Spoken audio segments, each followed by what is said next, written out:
In the meantime, joining us now, Larry Kudlow from CNBC. Larry, good morning to you, sir. Yes, good morning, and God bless the people from Oklahoma. God bless all those little babies, all those little angels. Yes, amen. Bless them. Amen to that. It's absolutely heart-wrenching to see the story unfold. Larry, I do want to talk about the latest, though, from the IRS. It seems like every day we get new stories, new revelations. Yesterday's revelations included the fact that Treasury Secretary Jack Lew, despite what he said when the story first broke, that he had just learned about it that same Friday that the president learned about it on TV News, it turns out he actually knew about the Inspector General's report as early as March now, according to Jay Carney. I wonder, is this the time now where we do need to employ a special counsel given the gravity of this? Yes. I've written about this. I say it every night on the show. There is no one reliable here. I mean, one of the most bizarre parts of this story is that everybody in the White House knew about this Treasury audit of IRS. Everybody in the White House knew, wait a minute, except the president. Yeah, Larry, expand on that. To me? I know. I'm a former White House staffer. I was associate director of OMB.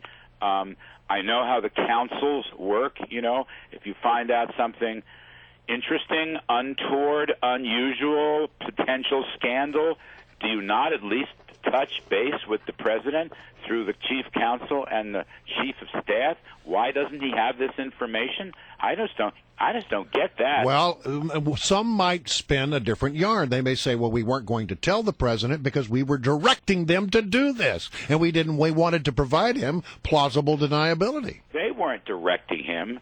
There's no plausible deniability. The audit came from the Treasury Tax Inspector General.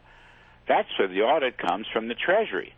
And to not tell the president is... you're talking about the report. I'm talking about the actual egregious actions. No, I don't know if the president I have no evidence. I don't either. The president knew anything. You're missing my point. What I'm trying to say is I think there may have been people who said, hey, friends over at Treasury, poke the bear over there at IRS, get them to go out there and harass our political enemies. We won't tell the president anything about it. That may be, but I don't know that. Okay, that may be. But if you're talking about the level of the White House, I'm just making a different point, a much simpler point. Mm-hmm. I agree with you on that. Should know.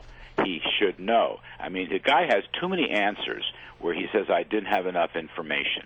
Do you know what I mean? I didn't have enough information about the AP phone records. I didn't have enough information about Benghazi. Now I don't have enough information about the targeting of the Tea Party groups. I'm not accusing Obama of anything. I'm saying he's the president. He's at the center of information. He should know this stuff. Well, and he should know this stuff. That's what annoys me. Regarding the council, you have to have a council. You know why? Everybody in the IRS lied. They all lied. They said they didn't know when the target was. They didn't know if there were targets of Tea Party groups. They told that to Congress. They told it to Congress in letters. Lois Lerner told them that. Douglas Shulman, who, yes, was Bush's guy, so what? He told the Congress he didn't know. He did know. Steve Miller, the acting director, told the Congress he didn't know, but he did know. They knew at least 2 years ago. There was a meeting of all the chiefs in the summer, what was it, June or July of 2011.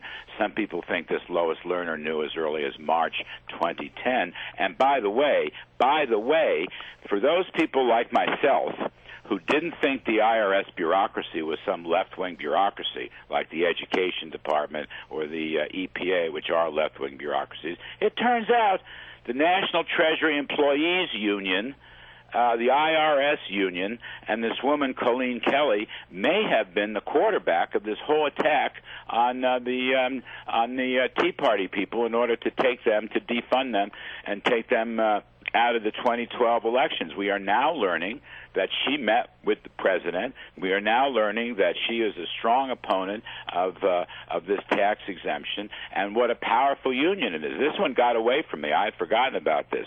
The National Treasury Employee Union, Colleen Kelly. I mean, somebody's got to run this down. Who can run it down?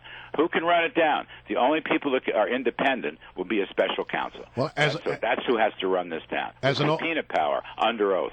As an old reporter, my antenna quiver a little bit anytime I see things, the story change repeatedly, like with Benghazi and the talking points. You know, you don't need 12 revisions to tell the truth.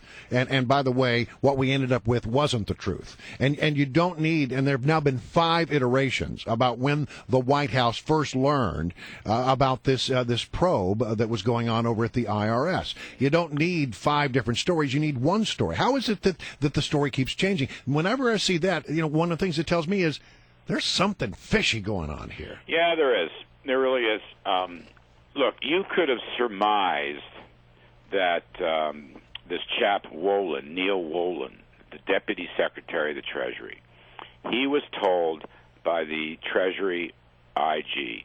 So you could surmise that Mr. Wolin, who was a very senior guy, would have taken this to the White House, either the White House counsel or the White House Chief of Staff.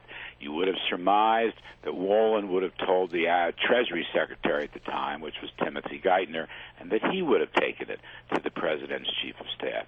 You would have surmised that the General Counsel of the Treasury would have taken it to the General Counsel of the White House. Why they tried not to say that, I do not know. Now it comes out that's exactly what happened. By the way, I happen to think that's sensible. I'm not opposed to that. I'm just saying, why didn't they just come clean? Because they knew and had this information for many weeks. But for the life of me, apart from the merits of the case, which require a special counsel, for the life of me, I don't know why they didn't tell the president. Larry, this is a potential scandal. He should know about potential scandals, shouldn't he? Yeah, he sure should. Larry Kudlow, we've got to go. We could go on for another hour on this with you.